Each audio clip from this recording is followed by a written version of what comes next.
Americans for Fair Taxation presents the Weekly Chairman's Report, written by Steve Hayes, president of Americans for Fair Taxation, and recorded by Bob Paxton, a volunteer with the Florida FAIRtax Educational Association. And now, this week's Chairman's Report. Hello, I'm Bob Paxton with the AFFT Chairman's Report for Friday, January 28, 2022.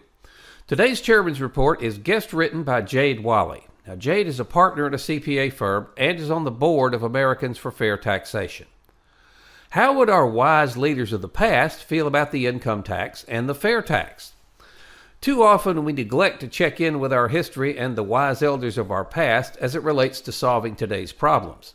Today, we'll focus in on the U.S. income payroll tax system relative to the wisdom offered by some figures from our past. Let's look at the current state of affairs.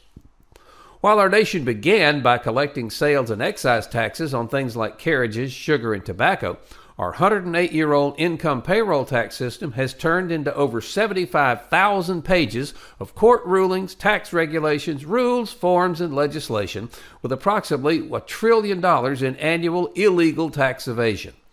The income tax has ballooned the federal government in every shape and manner imaginable, including having 81,600 IRS employees as of 2021. Thomas Jefferson noted that a government big enough to give you everything you want is strong enough to take away everything you have. Let's call this our first inflection point as it relates to the wisdom of years past. Now, our U.S. tax code is a labyrinth, a Frankenstein of regulations that's impossible to consistently and accurately decipher or apply. Now, all of these facts prove that our tax code is truly a camel, and we all know that a camel is the result of government officials attempting to design a horse by committee, as Sir Alec Ignace once famously quipped. Now, government is a necessary evil in its best form and an intolerable one at its worst. Those words from Thomas Paine are no less true today than they were when he first uttered them 245 years ago. The question is where our U.S. current income tax system falls on this spectrum of government performance. Now, anyone who has had to deal with the myriad of IRS tax returns, forms, instructions, tax attorneys, or the IRS itself instinctively knows the answer to this question. Spoiler alert, the income tax falls on the intolerable side of this equation. Now, do some politicians that propose the thousands of income tax law changes every 2-year congressional cycle have good intentions? Well, surely some do, even outside the distorted campaign contribution cycle of lobbyist-proposed tax law changes. However, Milton Friedman noted that one of the great mistakes is to judge policies and programs by their intentions rather than by their results. The results of our income tax system, its size, breadth, bureaucracy, incoherence, astronomical annual evasion, and ever-changing lobbyist-promoted modifications speak for themselves. We've essentially put our most precious and personal financial details on file with a government agency that offers virtually no redress of grievances as guaranteed by the First Amendment. Peter Barlow famously said that relying on the government to protect your privacy is like asking a peeping Tom to install your window blinds. Now, one of the current system's most egregious components is the regressive payroll tax that brings in approximately 40% of all U.S. Treasury receipts and, in an outsized way, hurts the working poor tremendously. Now, Abraham Lincoln once said that the best way to get a bad law repealed is to enforce it strictly. Well, that being said, it appears that there is more that we must do to bring about an end to the income payroll tax system while simultaneously ushering in the simple, visible, and efficient fair tax. G.K. Chesterton said that tolerance is the virtue of a man without convictions. Now, given this truth, is it fair to ask whether we all have the proper convictions as it relates to our country's system of taxation? Going forward, now, questioning our convictions can be humbling, but take heart because there is a way forward. We've all heard the typical response we often get when speaking with someone about the fair tax for the first time. That sounds great, but it'll never happen. That response lacks all passion, vigor, foresight, and conviction. However, if it feels like we haven't made enough progress, let's use that feeling to motivate us, remembering that winners are losers who get back up. Don't ever lose sight of the fact that we are promoting the best possible tax system relative to the income tax.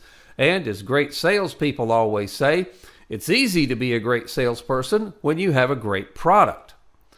Ralph Waldo Emerson said, "Don't go where the path may lead. Go instead where there is no path and leave a trail." As we ring in 2022, let's make the choice to create and leave a trail for the FAIRtax. C.S. Lewis said, "You can't go back and change the beginning, but you can start where you are and change the ending." Let's all employ this mentality, doubling our efforts to educate others about the FAIRtax. Now, this will be important as we strategize how to put appropriate pressure on our elected representatives and move them toward the FAIRtax, and understand it's going to take some pressure. Merely presenting a good idea to them and expecting them to act on it just isn't enough. Let's all pledge to reach out to our congressional representatives and encourage at least 2 friends to do the same. Espousing the benefits of the FAIRtax and pointing out the ridiculousness of the income tax must be an ongoing process. The pressure we must bring must relate directly to our representatives' primary personal interest, which most of the time is getting reelected.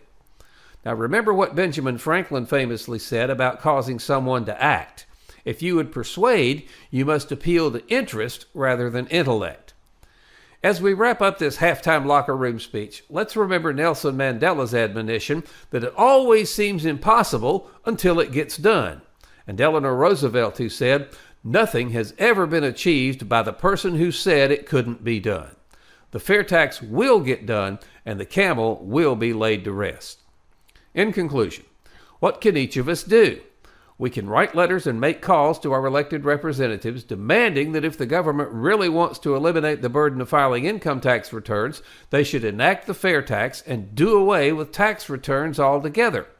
The great 18th century Irish statesman Edmund Burke made a statement that applies in many ways. Nobody made a greater mistake than he who did nothing because he could only do a little. Take back control. Help us pass the FAIRtax. The IRS will be gone and will pay our taxes when we make purchases. We, not the ruling class and their minions in D.C., will decide how much federal tax we pay. If you have friends who don't know about the FAIRtax, send them to fairtax.org. Have them watch the whiteboards under how it works, and if they agree, ask them to please join us. Then, contact your members of Congress and the President and demand that Congress pass the FAIRtax, the only truly fair tax. This has been the Weekly Chairman's Report, written by Steve Hayes, President of Americans for Fair Taxation. Check back every week for news and information about the FAIRtax, and learn why the FAIRtax should replace our antiquated federal income tax system. If you'd like to receive a copy of the Chairman's Report in your inbox every week, sign up at fairtax.org.